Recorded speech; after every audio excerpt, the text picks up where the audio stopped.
lakay, magandang umaga ng Merkules. Ayan, may bagyo na naman parating. Una sa lahat ang Panginoong Diyos, kailangan mag-pray lagi tayo at huwag tayo magpapaya sa panalangin. Kaya yung mga dumarating na sakuna, pag-pray natin, kasi tayo hindi tayo nakatutok sa Panginoong Diyos. Tutok tayo sa mga social media, sa mga Facebook, sugal, karamihan sa atin. Kaya ang Diyos nagagalit na rin. Kaya hinahayaan niyang, boss, morning.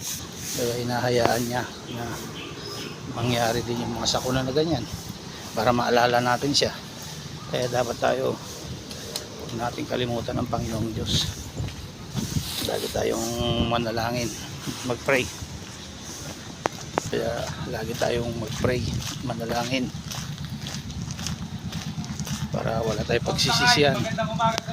Mag-ingat lagi tayo at magdasal kung kailan nandiyan yung sakuna, at saka lang natin maalala ang Panginoong Diyos.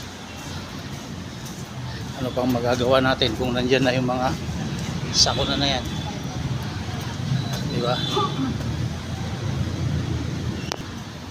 Wala na. Kasi nga, hindi tayo kailan lumating yung mga baha,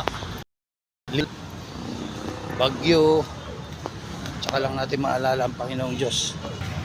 O yan lakay, yung sinasabi ko. Hindi kung kailan may baha, lindol, may mga bagyo, parating, tsaka lang natin maalala ang Panginoon. Huwag naman sanang ganon. Dapat araw-araw pa lang, pagkagising pa lang, tulog na ay manalangin na. Yung bago matulog, pagkagising, kahit sa anong oras, kailangan lang natin mag-pray. Kahit ikaw mag-isa, pag wala kang ginagawa, pwede mag-pray. Kaya ayan lakay, God bless, ingat-ingat lagi. O tingnan mo, ganda nung dekorasyon namin.